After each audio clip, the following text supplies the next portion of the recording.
This meeting is being recorded. Okay, so good evening, everybody. I'm Susanna from the Frollo community, and what a fantastic evening we've got for you this evening with Fiona, Claire and Mel, all here to give us some fantastic help, understanding and information regarding mortgages, wills, trusts and pensions and investment. So without further ado, I'm going to hand you over to Fiona and her team. I will mute myself, stay in the background and let everybody in and keep an eye on if there's any questions. Please put them in the chat. We'll probably have a bit of a discussion for about half an hour.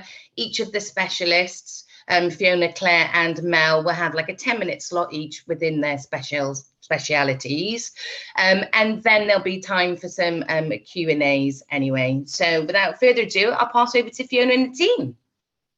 Thanks, Susanna. Hi, everyone. Really great to see you tonight, and thank you for giving up your Monday evening. Monday's always my least favourite day of the week, so I'm especially grateful for you showing up tonight. I'm Fee. I'll be your host for the next half hour or so, and I'm joined by my business buddies, Claire and Mel. What I'll do is just hand over to Claire to introduce yourself, Claire. Brilliant. I'm Claire from Dorset Coast Wills. I live in Dorset, no surprise there, but I work across the UK. Thank you. And Mel? I'm Mel and I am an independent financial advisor and I work for the Minster Partnership in Bournemouth, and our office is based in Wimborne. Thanks, Mel. So we are all Dorset based, but we've got clients all over the UK, and we, as you can see from tonight, it's a perfect example, we work as a team. So I put real emphasis on my business that it's strength together. It's always better to have a multi-skill set. So we've got a network of people all over the country. So if you especially want to see somebody face to face, we can organise that too for you. I'm Fiona King. I run an insurance brokerage called King Financial Services. I have a 23-year-old stepdaughter who's just fabulous and was a finalist in Miss Wales last year. I've got a son who's full on and he's 9, and my daughter is 5 and she's the hardest work of the bunch, I have to admit. I work with parents to protect your most prized possessions by putting insurance in place that will support families if mum or dad are unable to work, if you're not well, or worse, not around. I often find when talking to clients who separated that they do not review the life cover that they have in place, that they share with their ex-partner. So we want to give you a little bit of advice around that. Particularly if the breakup isn't amicable. I also find that people don't understand the implications of reviewing beneficiaries and trustees. There may also be better products out there for you now than ones you started all those years ago. So we're going to start with Claire. If you get cracking, Claire, and then we'll pass on to Mel and then I'll finish up. Will do. Thanks very much. Hello, everybody. And as Fee said, Monday nights, good on you coming out and listening to us. But I hope we can give you some really useful information here. So what I'm going to do first is I'm going to start off by looking at different groups of single people, because you may not necessarily all fit the same profile. So I'm going to start off with the implications for your wills if you're single because of the death of a partner or spouse. So unfortunately, you will already know how difficult probate is with or without a will. But one thing that I wanted to flag up for you if you're part of this group is that there is an option called a deed of variation that you can use, which is 2 years after the death of your partner, which can actually vary a will, or even if the person died intestate, you can actually create a will after their death. Now, it's not just a case of, getting a piece of paper and, writing on the back of a fag packet. There's quite a lot of work involved in that, but it's not impossible. And it is something that I've signposted clients to do. So you've got 2 years after the death that you could consider a deed of variation. The next group that I wanted to talk about is if you're single because a relationship has ended, but you're unmarried, you were never married to the partner. So if you had a will that named your partner, this remains valid until such time as you write a new will. Now, I didn't want anybody after this evening to be rushing out and destroying those wills that name their ex-partners, because it could well be That might be very tempting. Could be very tempting. Yeah. It might well be that you really worked hard to put really good guardianship clauses within those wills. And if you go and destroy that will, then you actually could have destroyed a considerable amount of good work that you've put in there. What I would suggest you do in that instance instead is to be quite prompt at getting that will, putting a new will in place, which will replace the old will.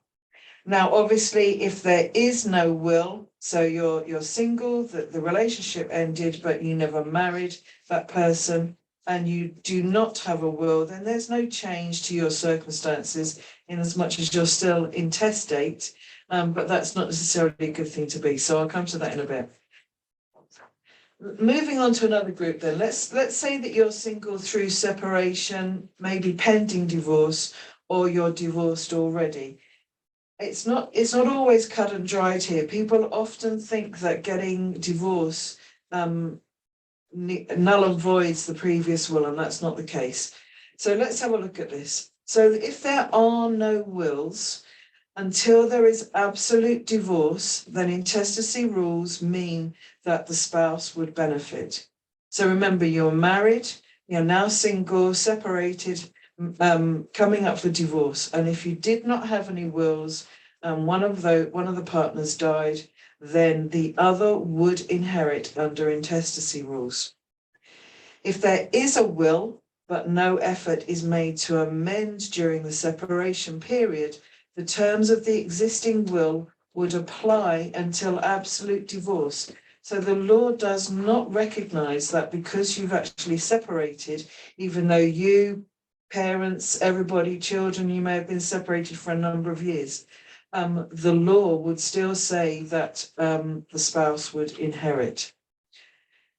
Post-divorce then, if there was a will, the short answer is that the spouse is considered to have died. Now, only with regards to gifts or additional responsibilities.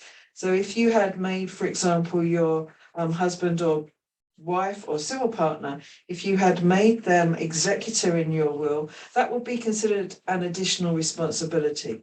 So they would no longer be doing that. And if you had left them, for example, £10,000 or share of property, they would not benefit from that gift. Now, they do not lose their rights as a parent. So they would automatically be guardian if they themselves had not predeceased you. Now, this idea that they would be considered to have died and therefore may not benefit through the will is not necessarily a good thing, because that could leave considerable gaps in your will. And you don't really want to get in your will anywhere. You want to write your will with the avoidance of any doubt. So you want to make sure that you've got everything covered. The best option then, so if you're single through separation, pending divorce, or if you've just got divorced, the best option is to do even a short-term will, to actually do just something that's going to be useful for the interim, something very simple, but something that's going to be reflect what your wishes would be as a separated person. Final group then I'm going to have a look at is if you are single and a parent by choice. So if you do not have a will, then rules of intestacy will apply, which may be far from ideal for your wishes and your child or children. So the rules of intestacy would be used to actually guide guardianship as well. So you may want to be very careful there. So if you have a will in this situation, that's really good. And I would just say, review it every 5 years to make sure it still works for your wishes. Our children change. I should have probably said I'm divorced myself. I've got a 21-year-old. Sometimes he's 13 when he comes down the stairs. Sometimes he's 35. You never really know what you're getting. But the fact of the matter is that, somebody that I may have considered to be an appropriate guardian for him when he's 5 may not be the case when he's 14. So review your wills every 5 years. Just have a think about who are good guardians. I'd like to just mention very quickly rules of intestacy. These are not your friends, these rules. The rules of intestacy are there to give some guidance, but particularly with regard to guardianship, they could actually guide the guardianship to go in a completely different direction that might be good for you or your child or children. And as I was putting this together earlier, I actually made myself smile because I've not yet met a person for whom the intestacy rules are a good idea. Not once has that happened. So key messages I'd like to leave you with then is please do not wait. Do something simple in the meantime, even if it's not the finished item. Just do something that gets you through maybe a difficult period for you to be able to reflect and do it with, a little bit more measured approach at another time. The bloke or the girl down the pub, or the mate that you speak to at work about, actually pretty much about anything that the three of us do. Yeah. I think we've all heard my mate down the pub said, we love that phrase. They may not know what they're talking about. I know that's a bit of a shock moment there. But don't sit and worry about something unnecessarily either. Like Fee and Mel, I'm sure they'll say exactly the same. I will be happy to help, happy to chat it through. You definitely want to have plans in place for guardianship of your children. And also bear in mind property. That's another big concern for everybody. You can generally, I'm going to say generally probably twice in this paragraph, but you can generally make changes to property at any time. So if you happen to own your property jointly, you can generally, I think that's 3 times. Has that been 3 times? Yeah. I think it's 3. I'll leave it at 3. You can generally make changes to property ownership so that you can actually gift your share within your will. So that may be something you want to talk about as well. I finish off by saying talking is free with me. So a little rhyme there, no extra charge for that on a Monday. Thanks, Claire. Time for somebody else, I think.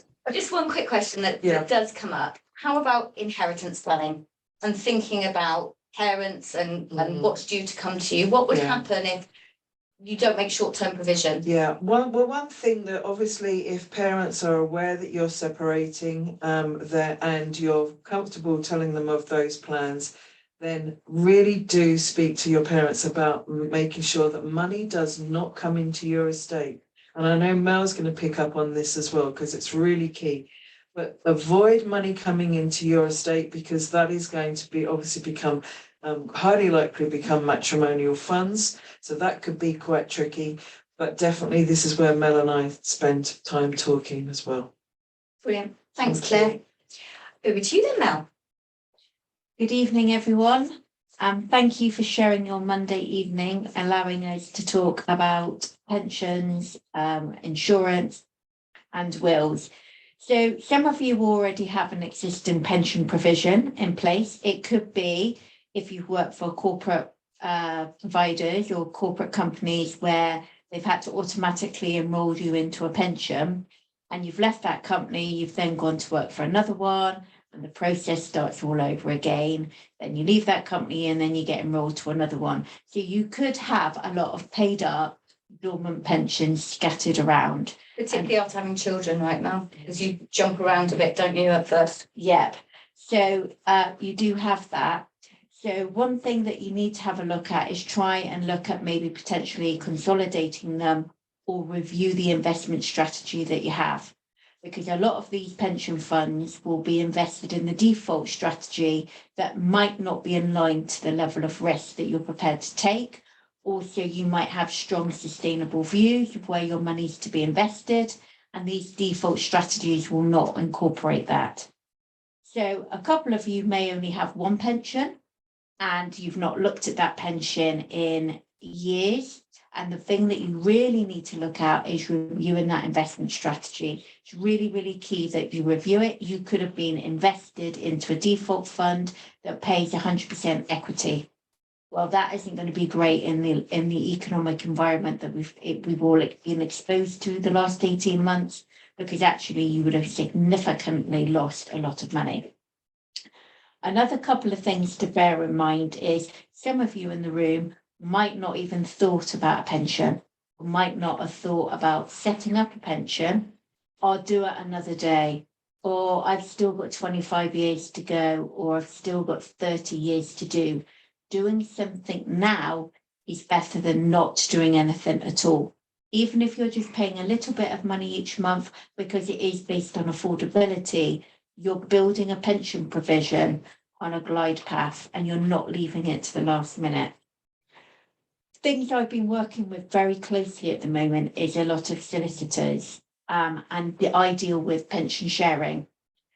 So I deal with a lot of pension sharing.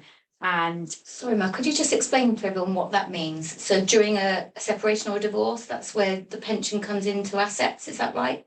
yeah, if you come into, yes, you're quite right. So if you are going through a divorce, what they will do is they will look at all of the individual's assets. So that's what I was going to come into. So if your relationship's broken up, you've decided that you're going to get divorced, your solicitors and their solicitors will look at the overall assets that you hold between you.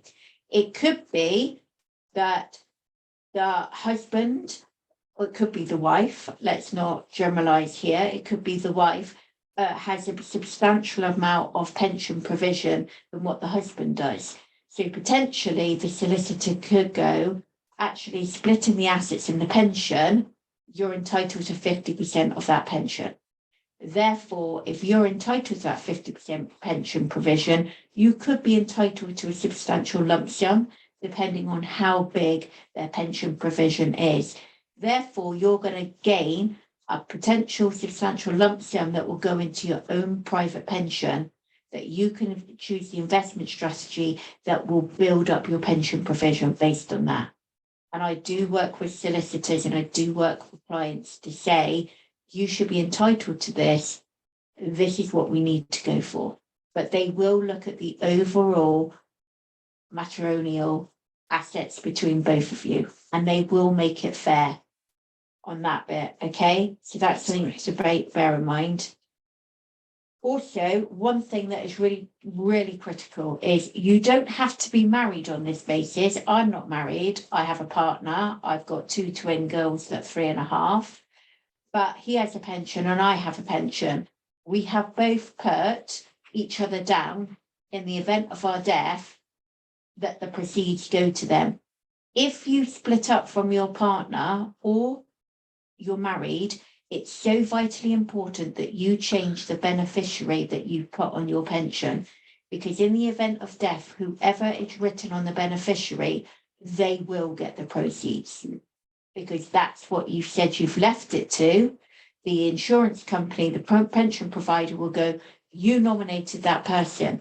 You therefore haven't changed that, so therefore it will go to that person. So I always do a review of my clients. Every year I say, do you still want your pension assets to go to this person? Yeah, that's really important, Mel, thank you. Okay. Another really important thing is I've been doing a lot of work is if you're employed, your employer will pay your class 2 and your class 2 national insurance on your behalf. If you're self-employed, it is down to you to pay your class 2 and class 4. Obviously, recently, self-assessment all goes into one, but to make sure you review your state pension forecast, and it will tell you how many years you've got. You need 35 years to get the full state pension. It's very vital that you make sure that you have up-to-date national insurance contributions of 35 years. Otherwise, you will not be entitled to the full state pension, which is currently 9,600. With the triple lock, will be inflation proofed, and it is guaranteed until you die. So this is vitally important that you make sure that you have the 35 years of NI contributions. I say to clients, don't plan for retirement now and you leave it till later on in your life. You give up your employment, you will have a severe income deficit, and therefore you will struggle to live a decent lifestyle in your retirement. We all work for 35, 40 years. We all deserve a good retirement plan. Definitely. Finally, my final part, which goes alongside Claire, is I specialise with clients in inheritance tax planning. For everybody in this room right now, you might think, I don't have an inheritance tax planning. You might not do, but your family do. So therefore, they might have a deficit or they might have an IHT liability. And there are ways to help mitigate against that. But also Claire's point is if you are going to inherit money and you've now gone through the divorce proceedings, prior to that, you do not want that inheritance money to be paid to you because it will form part of all of your assets. Definitely. So you need to Okay. seek advice to ring fence it, is that right, Mel? You need to seek Okay. advice to ring fence it. Once you start the divorce proceedings and you've been split up after 2 years, it doesn't form part of the assets when it comes to divorce. Okay, But that's it's good. very, very key that you look at that. 2 years seems to be a magic number between you two, doesn't it? Collaboration. That's good. That's why it's important for us all to come together and speak to you, really, because there's so much overlap. Anything else, Mel? No, that's me. Hopefully you've not all fallen asleep talking about pension and retirement. Okay, so last but definitely not least, I like to think, is me. Definitely not.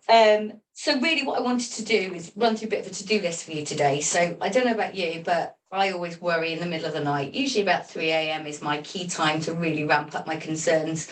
And I want to tick off some of those things that you may have been niggling about, you haven't got round to, don't know where to start, etc., etc. So my focus is really about insurance. And what happens is when you're in a relationship and you may buy a property or you have children, you put insurance in place, you put it in a drawer and you forget about it. When you decide to go solo, you need to review that basically. And I'm just going to give you some key facts so that you can just kind of know what you're looking for when you rummage through that drawer. The first thing is really review what's in place, if you even know.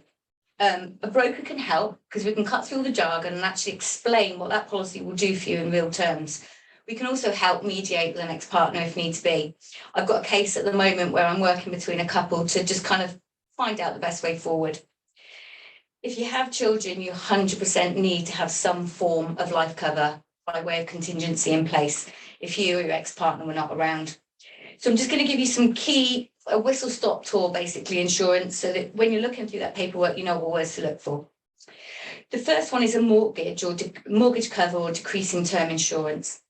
This is designed to pay off an existing mortgage, and the benefit amount will go down in line with your mortgage to the point where you've paid off your mortgage, there is no longer any insurance left. At that point, you may have been diagnosed with a health condition, life cover may not be available to you. It may also still be you and your ex-partner named on the policy, and it may still be your ex-partner named as a beneficiary. So it's really important that you review that. That may well be the way you want to go, but at least you need to be informed to know that that's what you've got. The other thing to consider is it still the right amount? Is it still sufficient for your needs? Is it still linked to an old mortgage or a property you've long sold? So that's where your mortgage cover comes in. Dovetailed nicely with that is something called a family income benefit. So your mortgage cover will clear your mortgage. Great, you're mortgage free.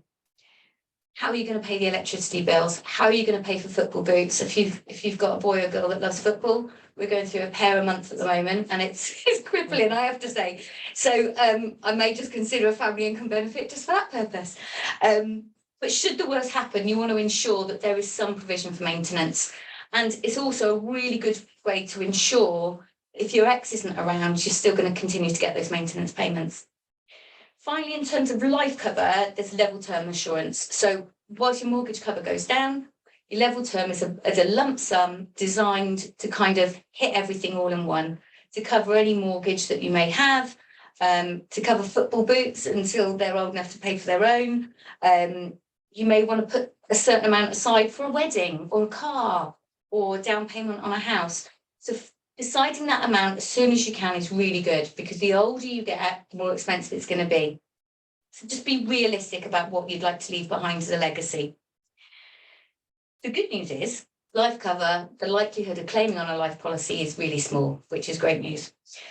As a result, premiums are really inexpensive, so you don't need to be put off by the thought that you can't afford it. We can look at, and people like me can look at doing something that's reasonable and sufficient for your needs, yet affordable here and now.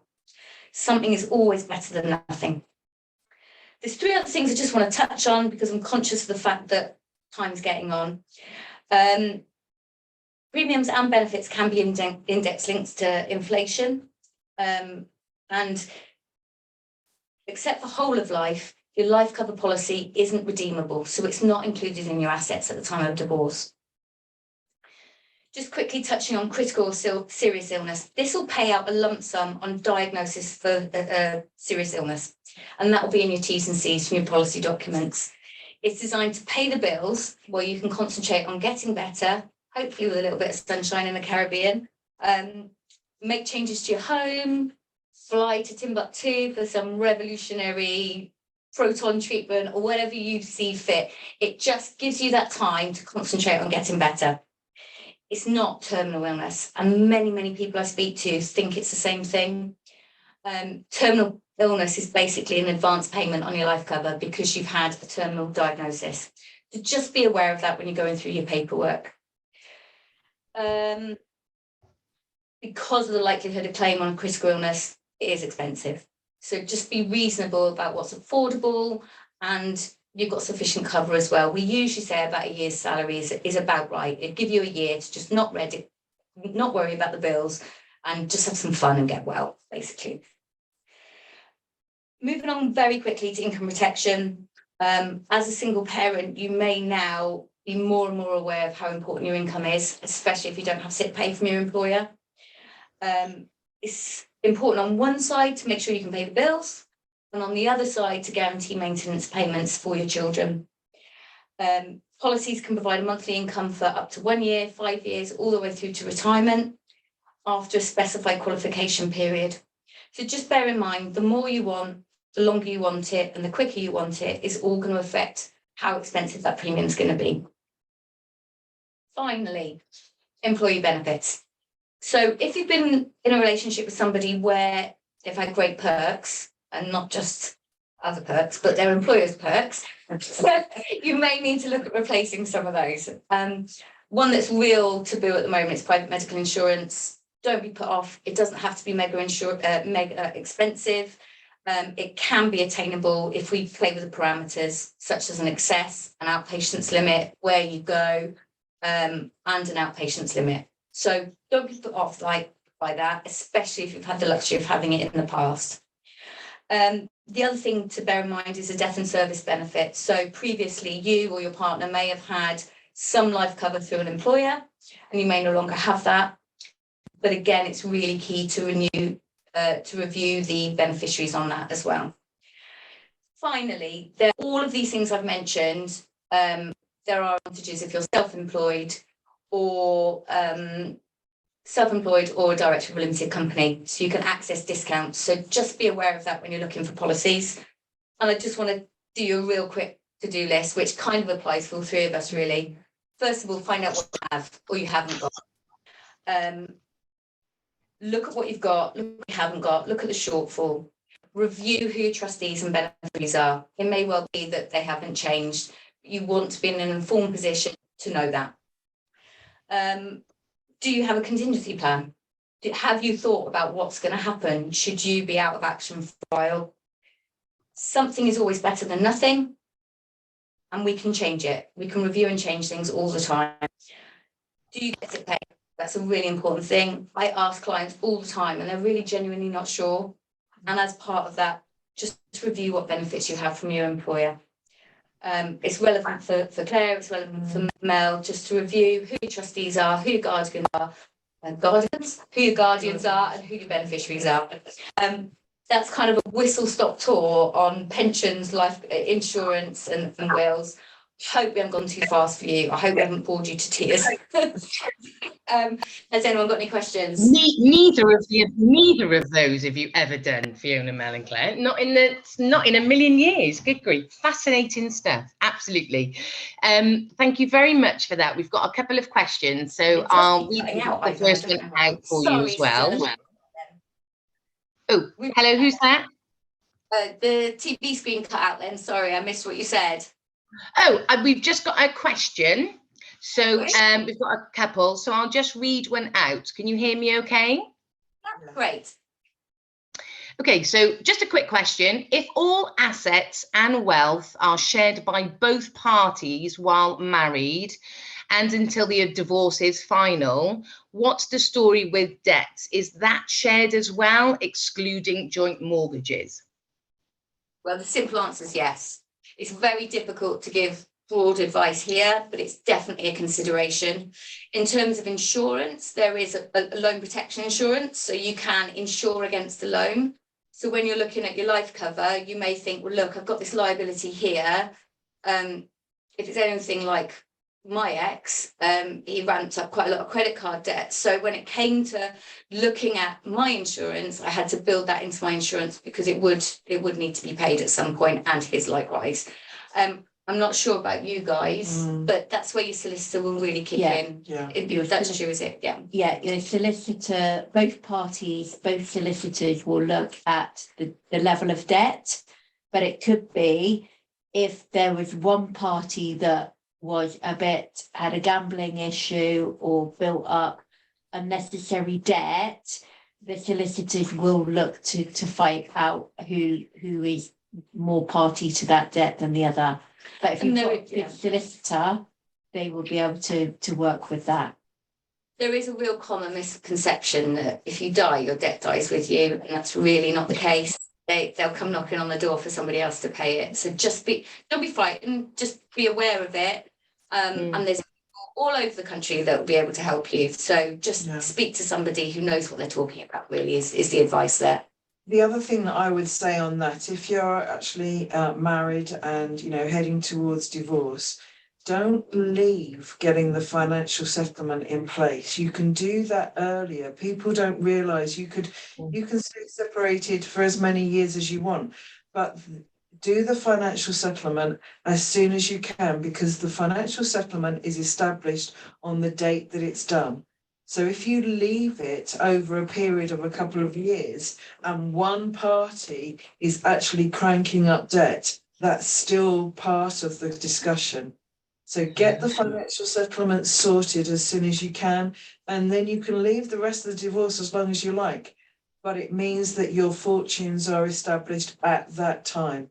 So similarly, if you were to inherit in that time, I was just going to say, your fortunes can change. If your numbers come up, then suddenly that's part of matrimonial assets if you have not got that financial settlement in place. Can you please financial settlement is? Financial settlement will be something that you will work on with your solicitor that will establish who is going to get what is going to be shared where. So that's what that's a sentence on financial settlement. There you go. But that's pretty much what it is. Great. And can I ask as well, so regarding the financial settlement, so am I right in thinking that once that's been settled, once the divorce is final... Sorry, Susanna, we lost that again. We're back now. Oh, sorry. I don't think it's you. I think it's the TV. I don't know what's happening. Oh, that's okay. Can you hear me okay now? Fine, yeah. Fabulous. So regarding financial settlement, am I right in believing that... It's like my friend down the pub said, like you mentioned earlier. Once the financial settlement has been done and you're completely divorced, whatever then happens with your own self financially, is that okay then? You don't have to then declare anything else after that? Keeps powering down. Yeah. Sorry, Susanna. If I just grab my laptop, it might be easier. Hold on. Shall I play the sound through here? Sorry, guys, you've got an up close of me. Even more fabulous.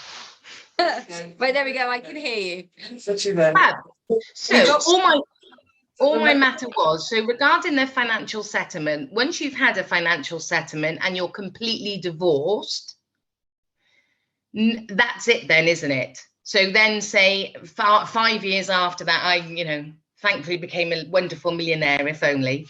Then I don't have to share that with my ex-husband or anything else, do I? So once the financial settlement is done, that's it.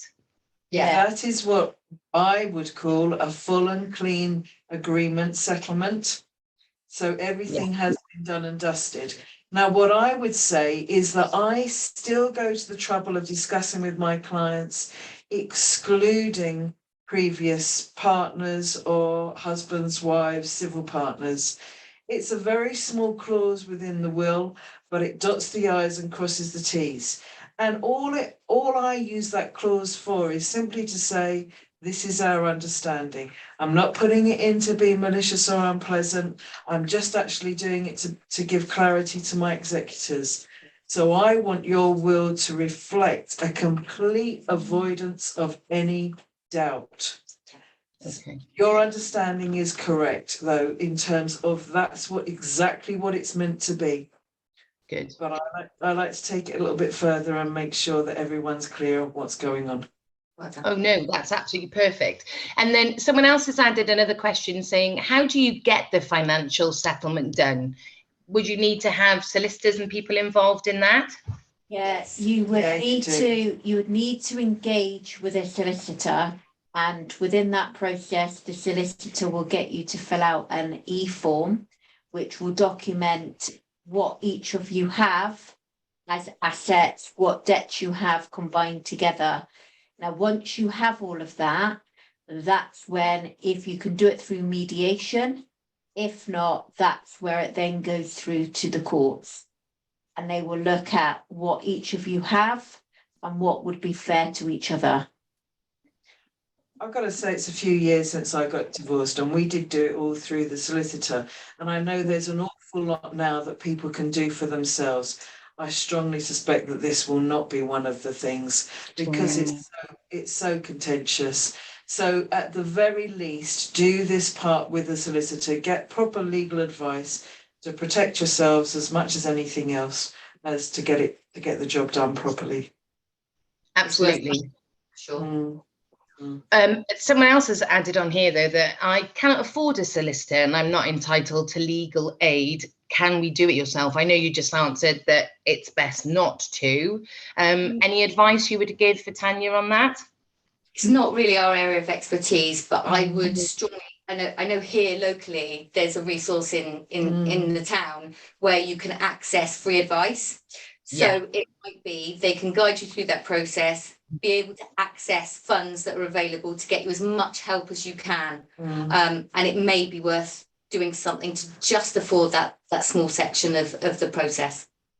Absolutely, I'd agree with that. So for many of you know, I live in Wales, and in Wales we have hubs now that used to be like Citizens Advice and things like that, but they're so much better now. So little hubs where you can get free information and amazing help to be able to get on the right path so that you do have what you're entitled to for yourself and your family moving forward. So another question actually was, if you have a couple of pensions, are you better to collect them together or leave them separately where they are? I would, yeah, what it depends. I generally believe in doing pension consolidation because there are numerous questions around that. You've got all of it in one place. You don't have 13, 14, or I did a client pension consolidation that had 10 different pension pots. How are you going to keep track of all of that? And if the providers then get taken over by a different provider, how do you know where your pension is? And that's the difficulty of making sure that trying to make sure that you keep all your pensions on track with different providers. Generally, you're looking at one consolidated charge.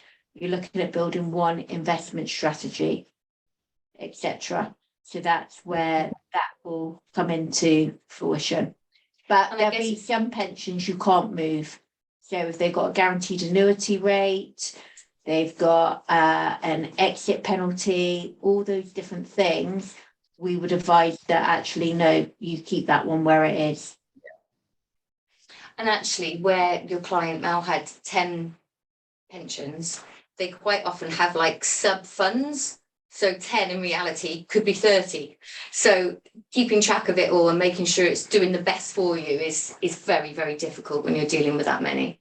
Yeah. But again, it's asking for help and advice. another one now about pensions. So what about the pension you have from another country? Do the 35 years include those? Oh, you're talking about national, right? So Yeah. no, class 2 national insurance is just based in the UK. Okay. It's a UK legislation. It's UK legislation. Other countries may have something similar, or they might not have it at all. I can't really comment on other countries without looking into it, but the state pension is a UK-based state pension only.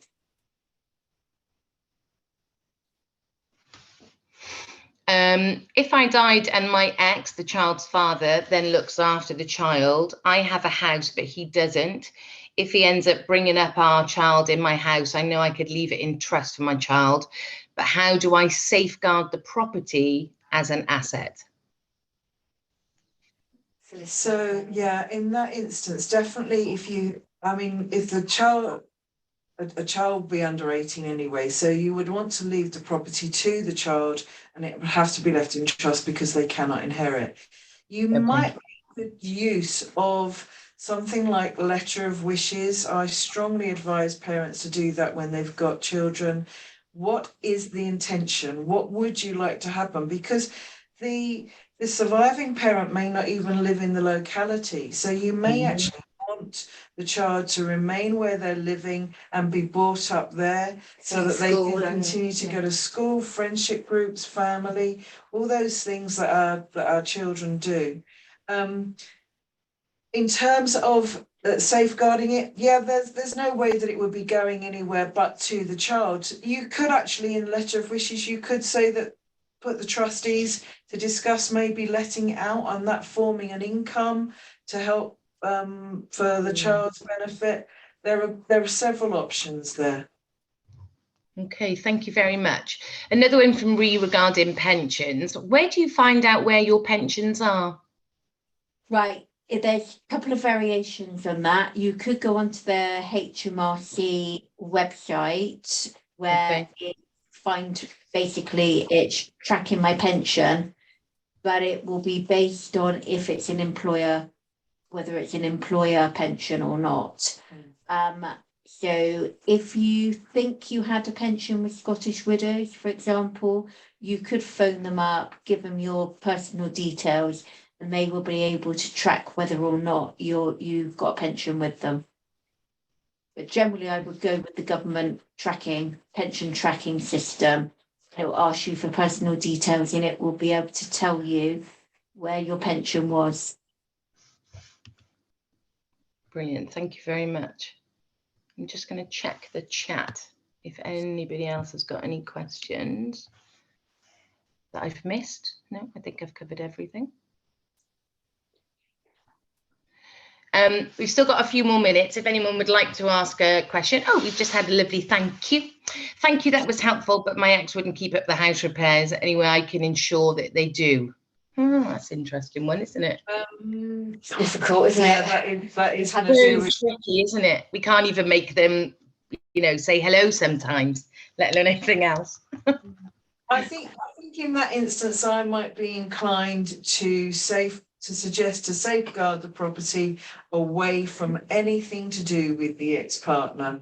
So actually put it into trust and ask trustees to manage, contact a management company to run it and keep it in good condition. I might be inclined to suggest something like that. I think the thing to say here about what I do as well is that I don't actually tell anybody what to put in their wills, but I might say, yeah, you can do that, but that might be a bit of a risk, or you could do that. As long as I've identified the risk to people, that's the best that I can do. I can speak from experience. Claire has a lovely way of doing that. Saying a terrible idea, she says it. Yeah, well, that's what you need, though, isn't it? Like within all of divorce and separation, there is so much emotional, whether it's your decision, theirs, or however. It's such an emotional thing that sometimes you need people to say, no, you have to think of that and think, because you just don't think of these things. Yeah, at a time when you're paddling furiously Yeah. anyway, Yeah. you know, you're in this whole new situation and you're just trying to get through each day. To think about all this stuff is tough. It's really tough. It really is. But I mean, I think that you've been ridiculously helpful, all three of you. So I can't thank you all enough for coming on your Monday evening. And I really, really appreciate it massively, as will the community and for everyone here.